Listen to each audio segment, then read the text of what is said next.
Hey, you guys. What's shaking? Okay. Oh, I'm in such a better mood for some reason.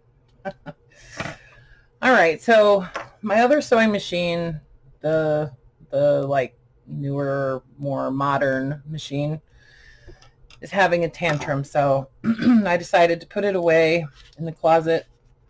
It's probably just the needle is bent. I think I already said that, but anyway. Plus, I love using these old beasts. So I thought I would do the stitching on these little covers using this guy. It's just a straight stitch. But that's fine. You know, I don't really care. I do love that it's really easy to do the reverse stitching on it. So sometimes I like to play around with that because that newer Brother machine that I have, you have to change the setting to do, or no, you don't have to change the setting, but you have to push a different button, and then it goes really slow unless you're using the foot pedal. Anyways, it's hard to explain, but I like playing with these. And I figure, you know, they're in such good shape. This is the, I don't know, a long time ago, I showed you guys this other, it's branded Brother, but it's really a Singer design that Brother purchased from Singer way back in the day. And, you know, a lot of sewing machine companies did that. A lot of manufacturers did that. So this is another one that is actually, it's a rebranded Singer machine. It's actually a standard. It's really heavy, so it's hard for me to show you guys. I tried to get it to an angle where you could kind of see it. There's the top of it. But what's really cool about them is that they have powerful motors. So that's part of the reason that I'm able to use these guys when I'm stitching through book covers. And I just want to tell you, in case you ever come across one of these old machines, this one was made sometime in the 60s, late 50s, early 60s, that he told me. I took this one to a shop. Even though it ran perfectly fine, I just wanted to get a tune-up and stuff done on it. And look, it was in such good condition. It was still in the case, still the original case. But yeah, he said it was in great condition. And so it really didn't cost me that much to have that tune-up done, and he just kind of gave it a once-over for me. And yeah, so anyway, I have a couple of channels that I like to watch that they talk about vintage sewing machines and stuff like that. I've put them in descriptions on some previous videos, but I'll go ahead and add them again. One of them, the guy's name is Andy Tube. That's the name of his channel. And he has some really cool like series of videos where he's actually restoring some old vintage sewing machines, and he's really super nice, and he's really easy to understand, and he does a great job with his videos. But what I was trying to say is, if you ever find one of these in like a thrift store or, you know, an estate sale or something like that, and, you know, it looks to be relatively clean, and if you can see that all the parts are there, you know, and you'd like to have one of these old machines, just pick it up, you know. I mean, if it's 10, 20, 30 bucks, you know, and it only cost me like $60 to have the tune-up done. So, you know, I mean, I think it's worth it. So anyway, and they just run so nice. And this one's actually really quiet. And so is that other, if you go back on my videos, one of the thumbnails, there's one of the thumbnails is a machine that looks very similar to this, but it's like a turquoise green color. And this is the other machine that I bought at the same time as that one, and I paid $10 a piece for them at a thrift store. So I felt like that was a steal. Anyway, so this machine just does a straight stitch. I'm not an expert on sewing machines by any stretch of the imagination. Not at all, but I'm not afraid to try them. You know what I mean? I have a couple other machines that are sort of torn down, broken down, that not broken, but I've taken parts off of them, trying to put them back together, and I might wind up just taking those to the shop too. But 2 other Singer machines. Anyway, so I'm just doing the covers on these, and I'm doing the stitching on them. So since the last video, I did the collaging on the inside of all of them, and then I glued the envelope onto the outside, and I just wound up doing book page behind it. Okay, so I just glued a large book page onto the back, or actually the front, and then I glued the envelope on over that. So you can just, kind of see a little bit of the book page around the border. Okay. It is not a French book page, but anyway.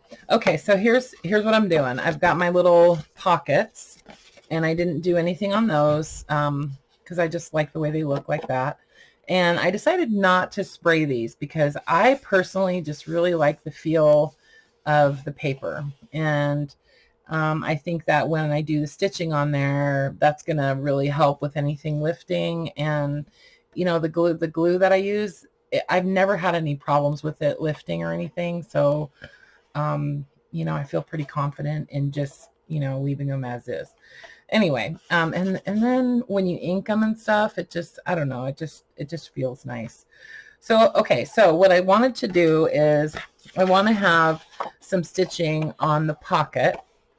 So what I'll do is I just open it all the way up, and then I'm going to run just a stitch around that pocket. I want to have stitching all the way around the border. So here's how I wind up doing that.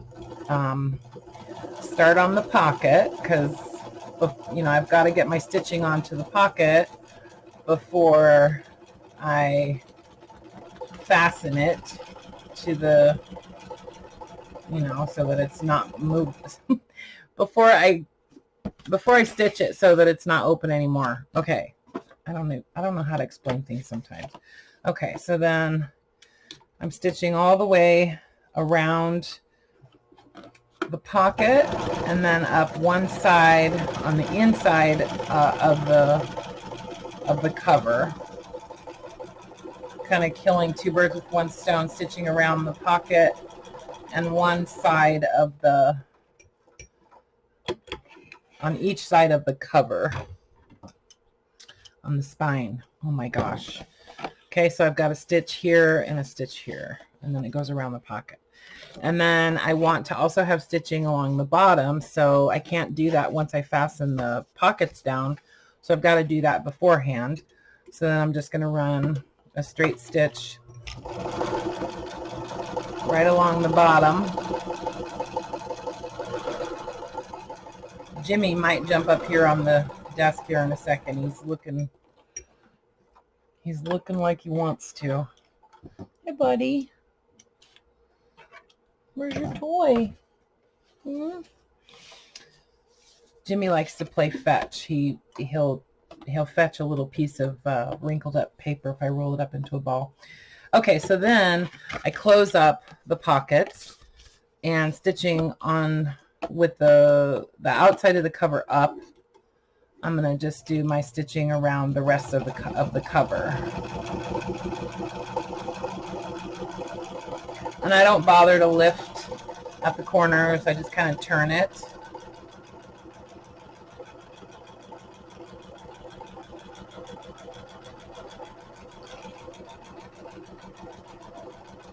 I want to be careful the pocket doesn't get stuck on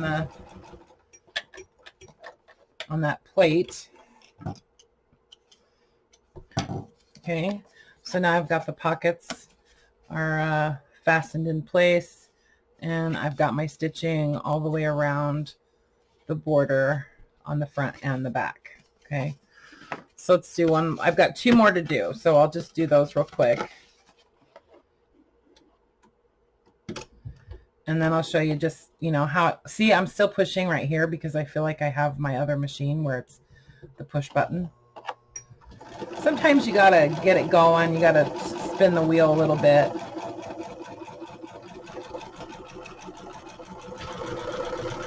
I'm sure that this machine brings back memories for a lot of people. Last time when I used the other one, I had a lot of people message and say, "Oh, that's just like this machine my mom used to have," and stuff like that. My mom had one too. It was a treadle machine. Okay, so I stitched around my pockets. Now I'm going to stitch across the bottom. This thread is going to run out here in a minute. So yeah, and then the other channel that I really like to watch is another channel called the Vintage Sewing Machine Garage. Another really nice guy that does restoration on old sewing machines, and sometimes he does the cabinets too. And he posts a lot of machines that he has for sale, and I'm pretty sure he sells most of them through Craigslist. I don't know if he does them on eBay. I think mostly Craigslist. Okay, last one. So I've done 30 of these covers, you guys. And I really like them. I think they, I like the way they're turning out, and they're simple. And I feel like they're, you know, preserving these really cool French envelopes, you know, letters that were sent, back in the 30s, 40s, and 50s.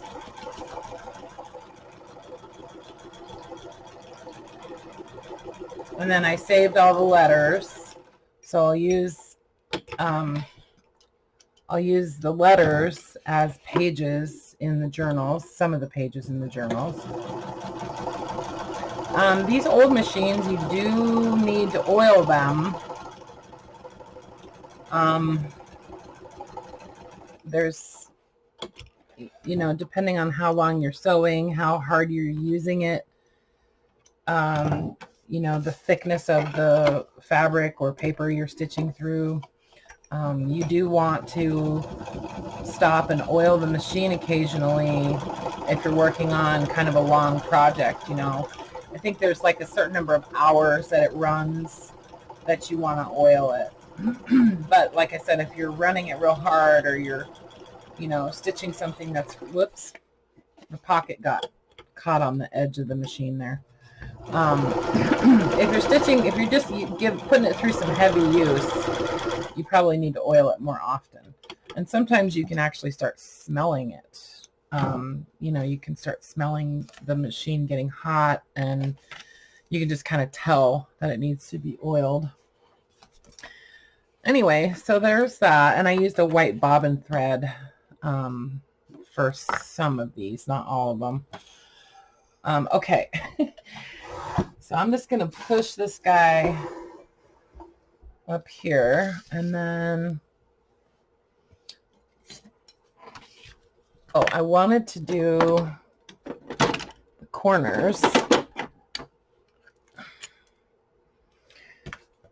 I don't know about you guys, but I have been in my pajamas literally for about 9 months. Every time I do my laundry, it's all pajamas. Anyway, okay, so I don't really like how the envelope kind of like bulges out a little bit on the spine. So instead of like distressing it like I thought I was going to do, I thought I would just take the bone folder and kind of smash it down, because I don't really want to cut it. You know, I want it to be intact.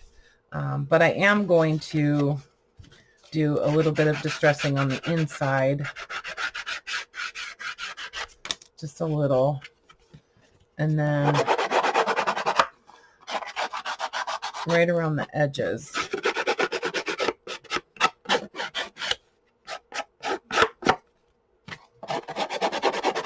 This is just sandpaper that I glued onto a craft stick.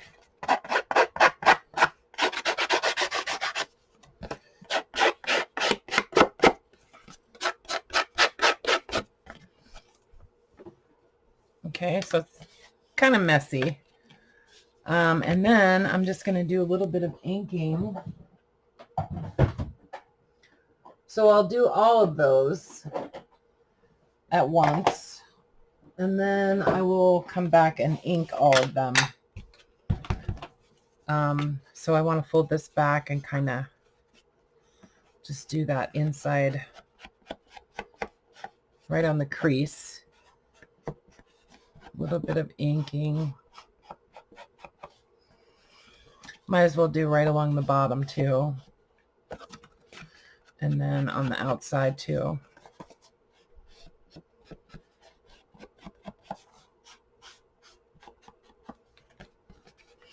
I know somebody will ask where I got this from, and I will tell you I got it from my son. He made some for me last year, and I was able to excuse me, talk him into making a bunch so I could offer them to you guys, and he has since told me that he's never doing it again. So whatever, Conrad. But he did them on his lathe, and so they're all different. Anyway, so just kind of grunge it up a little bit. And then what I think I'm going to do for closure, I think what I'm going to do for the closure is, I don't know if anybody remembers the envelopes that I did with the ribbon and the little slotted punch, but I think I'm going to do that on these.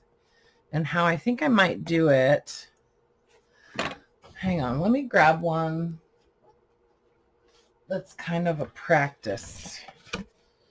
Okay, so this one's not stitched yet, but here's how I think I'm going to do the closure. So to make this a little bit sturdier, I think I'm going to glue like a tab on here. I'll just try one of these. I punched out some tabs from some playing cards. So I think I'll do that. I'll just glue a tab on here, but do I want it to stick out? I'm not sure. Maybe just a very little tiny bit. Let's try it. And some of you guys are probably going, what in the heck is she talking about?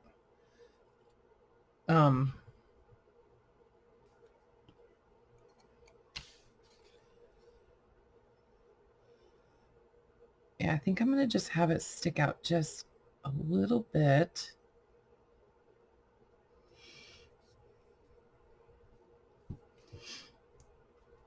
This is art glitter glue in that little bottle. I get these little bottles with the metal tips on Amazon, and I just like them because they're very controllable. And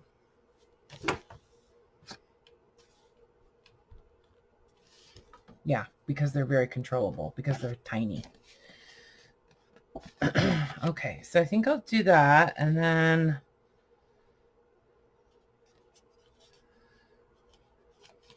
I'd like to put something here, maybe just like a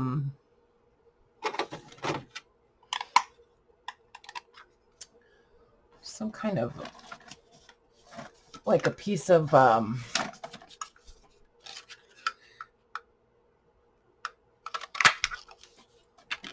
like a piece of cardstock. Fold that in half.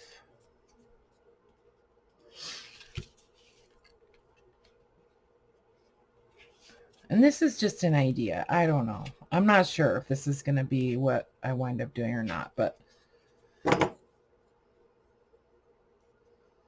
just going to try it on this one.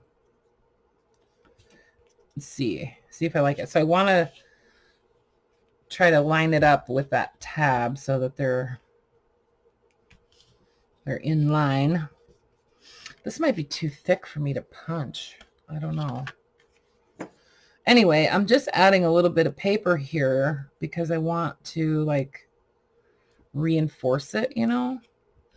I suppose I should have done this before I did the stitching, but oh well. I don't know. I might not do that. I might not need to. We'll see. This is just what I do. I'm just kind of experimenting and playing around just to see. I might not even need to do the tab there, but I do kind of like the way it looks. Anyway, so then this is like a slotted punch.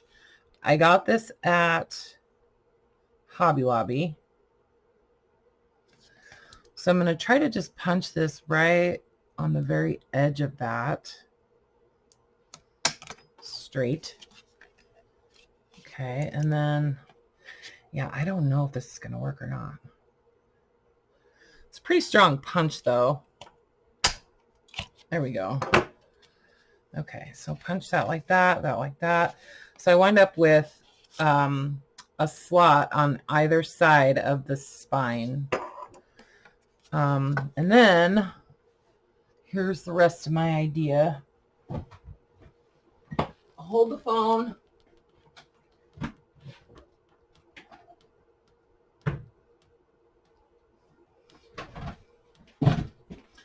I just really like the way that looked on the envelopes that I made